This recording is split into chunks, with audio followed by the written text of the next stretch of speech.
Blast ಆಗಿದೆ ಅಂತ ಹೇಳಿ, ಯಾಕಂದ್ರೆ ಏನು ವಾಸನೆ ಇಲ್ಲ ಅಲ್ಲಿ.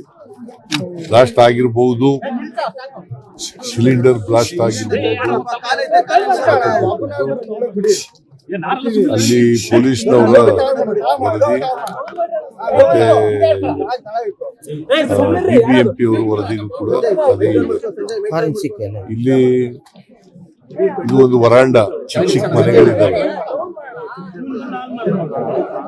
ಸಣ್ಣ ಸಣ್ಣ ಮನೆಗಳಲ್ಲಿ ವಾಸ ಮಾಡ್ತಾ ಇದ್ದಾರೆ.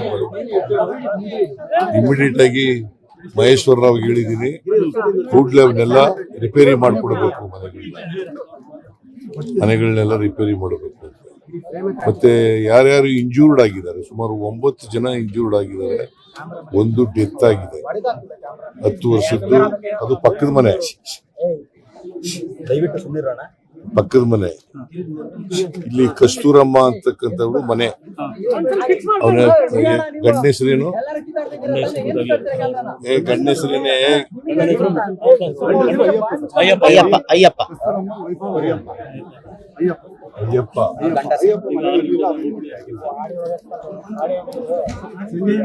ಕಸ್ತೂರಮ್ಮ ವಿಕ್ಟೋರಿಯಾ ಆಸ್ಪತ್ರೆಯಲ್ಲಿ ಇದ್ದಾರೆ. ಇವ್ರಿಗೆ ಬರ್ನ್ ಆಗಿದೆ. ನರಸಮ್ಮ ಸಂಜಯ್ ಗಾಂಧಿ 50 ವರ್ಷ, ಸಬ್ರೀನಾ ಬಾನು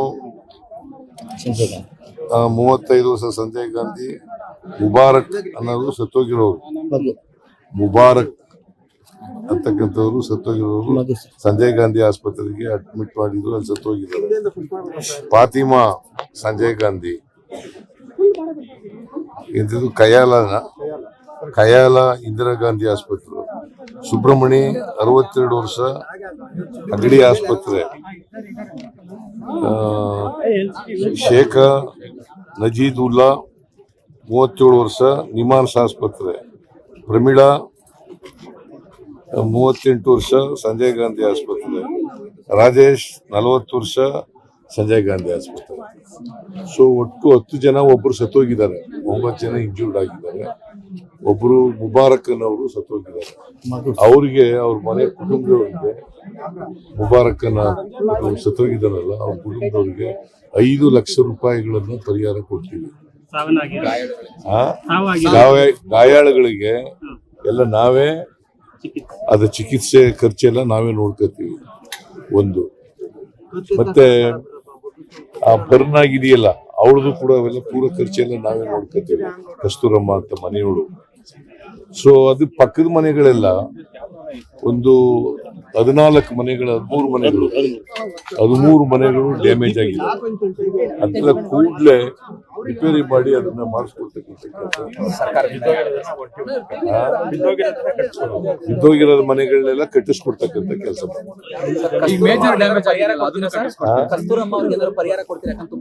ನೋಡ, ಈಗ ಇಂಜುರಿ ಆಗಿದೆ, 30% ಆಗಿದೆ ಅಂತ ಬದುಕತಕ್ಕಂಥ ಸಾಧ್ಯತೆ ಇದೆ, ಬದುಕ್ತಕ್ಕಂಥ ಸಾಧ್ಯತೆ ಇದೆ. ಘಟನೆಗೆ ಕಾರಣ ಏನ್ ಕಂಡು ಬರ್ತದೆ ಸರ್ ಮೇಲ್ನೋಟಕ್ಕೆ? ಈಗ ಫೋರೆನ್ಸಿಕ್ ಡಿಪಾರ್ಟ್ಮೆಂಟ್ ಅವರು, ಫೈನಾನ್ಸ್, ಇವರು ಫೈರ್ ಡಿಪಾರ್ಟ್ಮೆಂಟ್ ಅವರು, ಆಮೇಲೆ SDRF, ಹೋಮ್ ಡಿಪಾರ್ಟ್ಮೆಂಟ್ ಎಲ್ಲರೂ ಕೂಡ ನೋಡ್ತಾ ಇದ್ದಾರೆ. ಆ ಡೆಬ್ರಿಸ್ ಎಲ್ಲ ಕ್ಲಿಯರ್ ಆದ್ಮೇಲೆ ಗೊತ್ತಾಗುತ್ತೆ. ಡೆಬ್ರಿಸ್ ಎಲ್ಲ ಬಿದ್ದ್ಬಿಟ್ಟಿದಾವಲ್ಲ, ಆ ಡೆಬ್ರಿಸ್ ಎಲ್ಲ ಕ್ಲಿಯರ್ ಆದ್ಮೇಲೆ ಇವರು ಏನು ಒಪಿನಿಯನ್ ಕೊಡ್ತಾರೆ ಅದ್ರ ಮೇಲೆ. ಈಗ ಮೇಲ್ನೋಟಕ್ಕೆ ಸಿಲಿಂಡರ್ ಬ್ಲಾಸ್ಟ್ ಆಗಿದೆ ಅಂತಕ್ಕಂಥದ್ದು ಗೊತ್ತಾಗಿದೆ. ಹೌದಪ್ಪ, ಕಟ್ಸ್ಕೊಡೋದು ರಿಪೇರಿ.